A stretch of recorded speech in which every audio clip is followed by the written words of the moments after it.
हाय, hello, नमस्कार. मी मंजुला तुमचं माझ्या एका नवीन ब्लॉग मध्ये खूप खूप मनापासून स्वागत करते. तर सगळ्यात आधी सर्वांना श्री स्वामी समर्थ.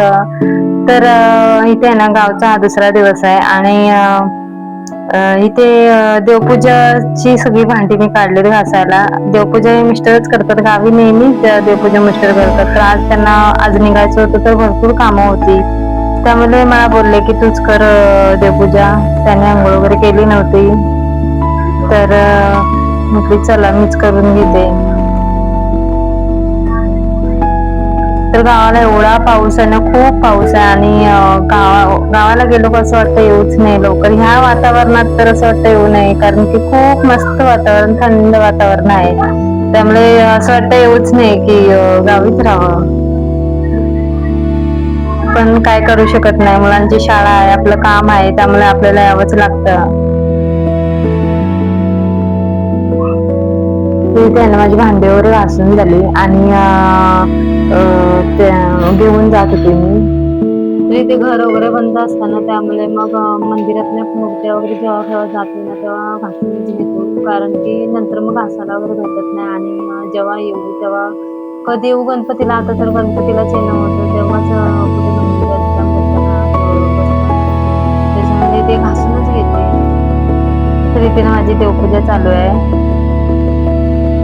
मस्त असं मंदिर व्यवस्थित असं पुसून वगैरे घेतला, खालून वरून असं व्यवस्थित असं साईडने पुसून घेतलं, कारण की आता कधी येणार, त्याच्यानंतर पूजा करणार, व्यवस्थित असं करून ठेवलं तिथे. आई माझी पूजा अशी मस्तपैकी पूजा केली.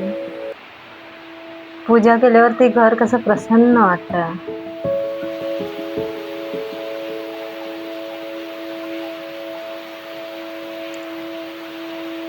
तर इथे ना तुळशीला पाणी घालायचं होतं, तर पाणी घालायसाठी मी आलेली.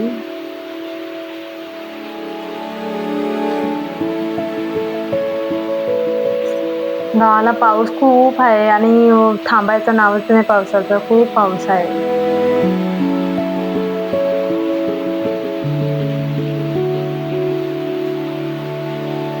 तिथे तुळशीला आहे ना नमस्कार करून मी माझ्या पुढच्या कामासाठी गेले, कारण की गावी किती काही म्हटलं तरी काम तर असतंच. पाऊस पाऊस खूपच पाऊस.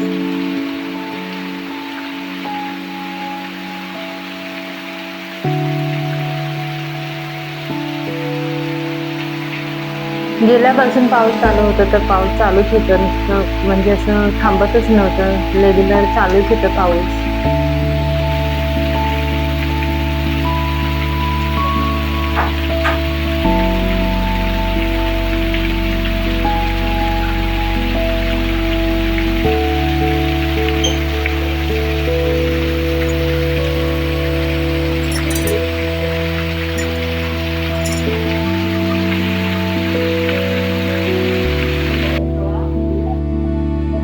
तर इथे ना संध्याकाळचं पाणी वगैरे तापवण्यासाठी मी आली चुलीजवळ. ही आमची म्हणजे शेणाने सारवण्याची पडवीच आहे, छोटी.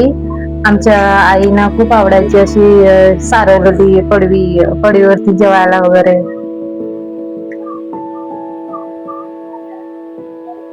त्यामुळे ही अशी एक पडवी आहे की तिला लादी वगैरे काहीच नाही, शेणाने सारवण्यासारखं आहे ते.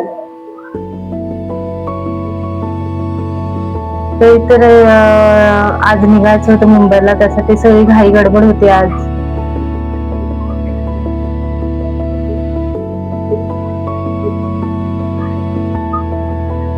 गावाला चुलीजवळ बसायला एवढं मज्जा येते, कारण की बाहेर थंड वातावरण, चुलीच्या तिथे मस्त अशी गरम गरम वाफ लागते, तर छान वाटतं चुलीजवळ बसायला.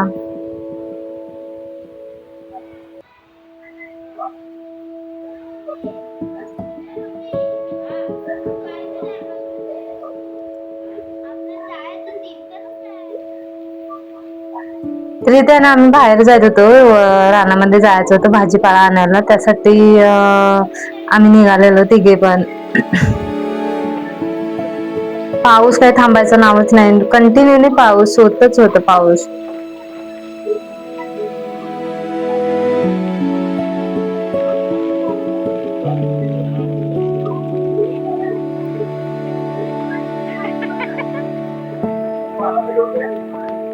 पावसाने झाडं वगैरे एवढं म्हणजे पडलेली आहेत, झाडं रस्त्याला वगैरे.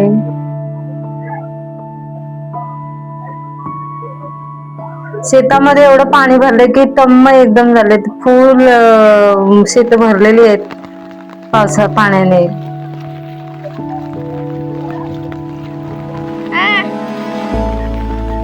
तर इकडे ना भाजी आणायला आलेलो, भारगीची भाजी बोलतात ते रानामध्ये भेटत, तर ती घ्यायला आलेलो.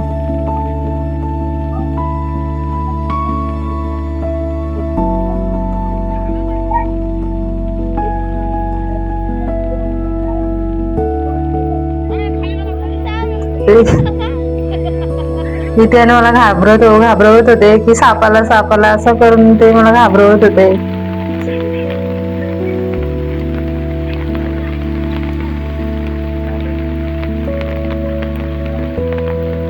खूप खूप मजा आली पावसामध्ये, खूपच मजा आली. म्हणजे खूप छान वाटतं गावाला, पावसामध्ये खूपच छान वाटतं.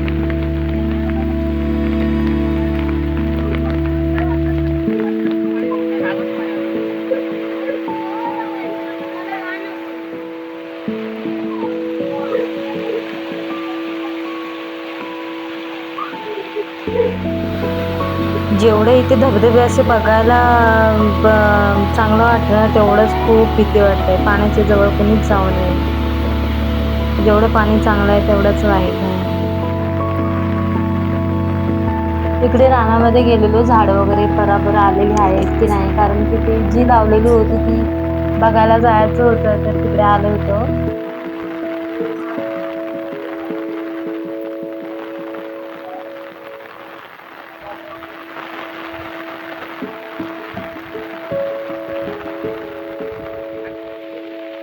त्याच्यानंतर यांची मस्ती बघा, रोडला एवढी मस्ती त्यांची. पाऊस लागत होता तर करत होते दोघे पण, खूप मस्ती करत होते. बाप लेक आहेत, दोघांना पण खूप मजा आली पावसामध्ये.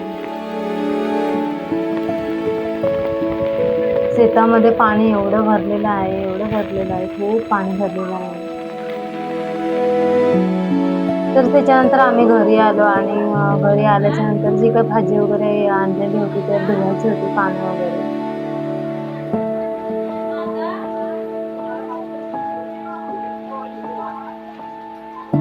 मी जी आता भाजी धुवत आहे ना, ती आपली ह्याची आहे,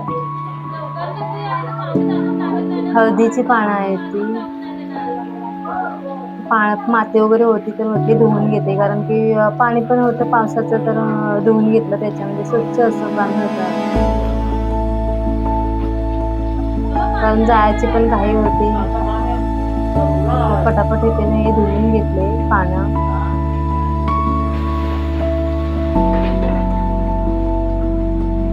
खाटच्या आवाडामध्ये पण एवढं पाणी भरलंय, खूप पाणी भरलंय तिकडे पण.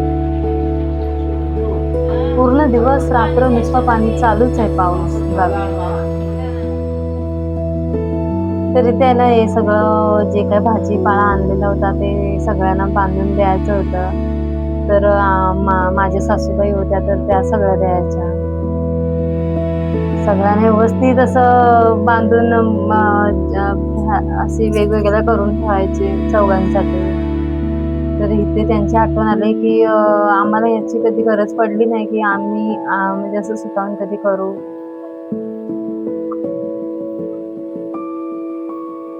तर त्यांना बरोबर समजतं कोणाला कसं द्यायचं, कोणाला कसं द्यायचं, ते बरोबर व्यवस्थित असं द्यायचं. कोणाला कमी नाही, कोणाला जास्त नाही, बरोबर सगळ्यांना सेम द्यायचं.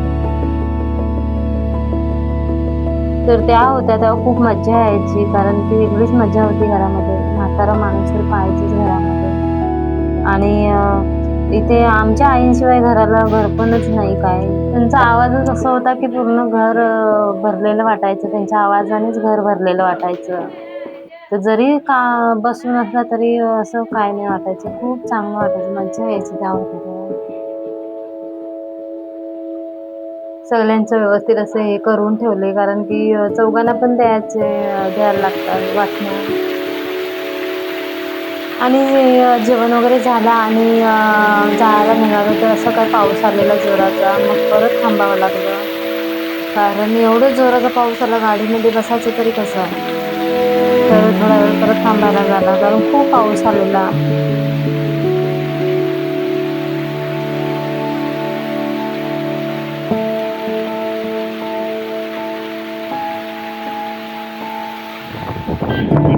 थोड्या वेळाने पावसानं कमी झाला आणि नंतर आम्ही गाडीमध्ये बसलो निघायला मुंबईसाठी. आणि असं पुढे आलो आणि एवढं पाणी भरलेलं, सगळीकडे पाणीच पाणी नुसतं दिसत होतं. झाडं वगैरे पूर्ण अशी बुडलेली आणि एकदम रोड टच पाणी आलेलं. एवढं पाणी आलेलं, बापरे! खूपच पाणी. पाऊस खूपच लागतोय. पावसातून कुठे बाहेर पडूच नाही असं, म्हणजे पडायलाच नको. पावसातून जेवढं होईल तेवढं शक्यतो घरीच राहावं, कारण की असं बाहेर पडायला नको. कारण कुठे मध्येच अडकलो वगैरे तर भीतीच आहे. असं रानामध्ये वगैरे राहिलं तर खूप टेन्शन आहे गावी वगैरे जाणाऱ्यांना. त्यामुळे खरं तर पावसातून कुठे जायलाच नको.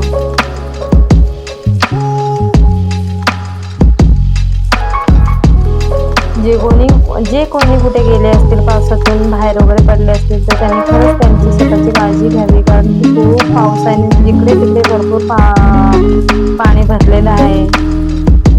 तर जेवढं होईल तेवढं शक्यतो घरीच राहावं त्या लोकांनी.